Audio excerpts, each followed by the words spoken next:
Hello, I am the Story Girl, and welcome to the story of the Elves and the Shoemaker.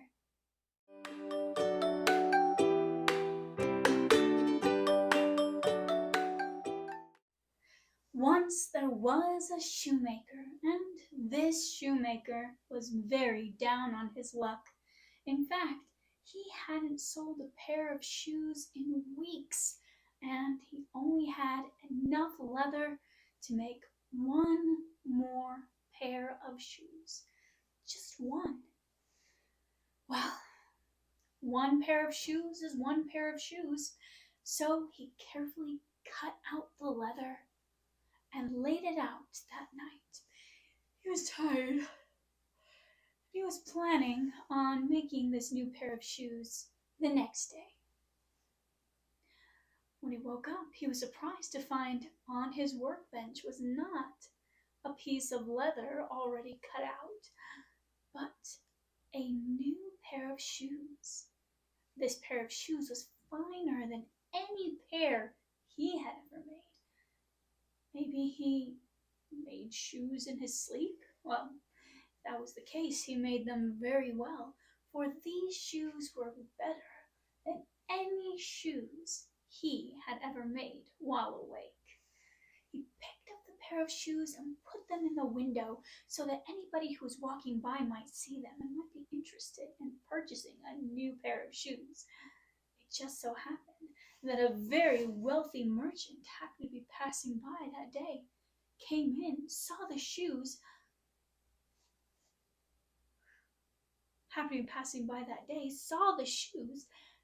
and purchased them immediately.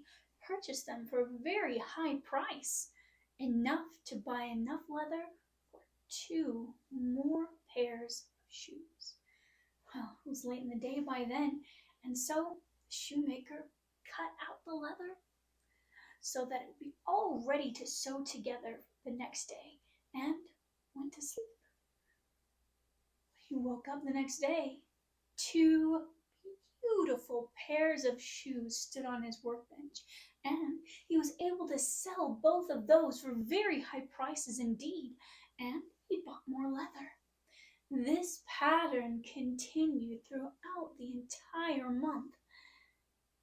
He would buy leather, cut it out, set it on his workbench, and the next day, beautiful pairs of shoes, magnificently sewn, without even a stitch dropped, was sitting on his workbench.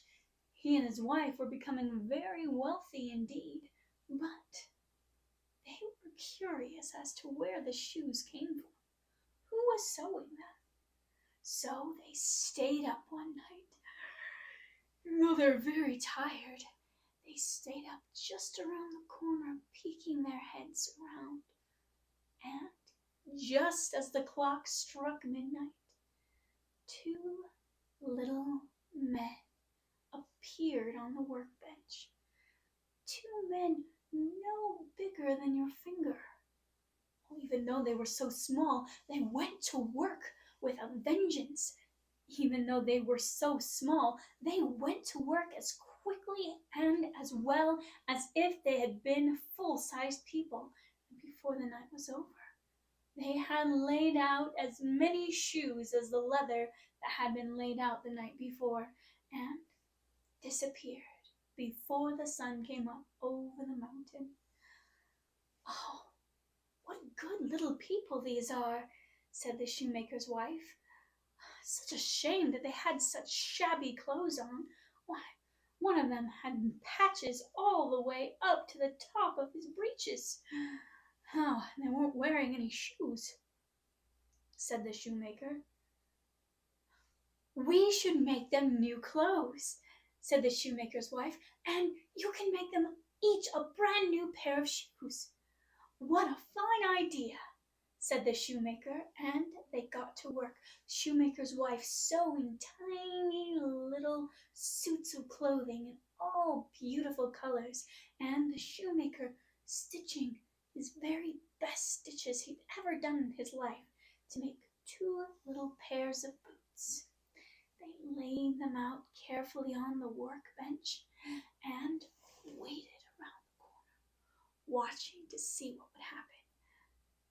Well, the clock struck midnight and the two little men appeared, but there was no leather set out for them, no leather to make a new pair of shoes.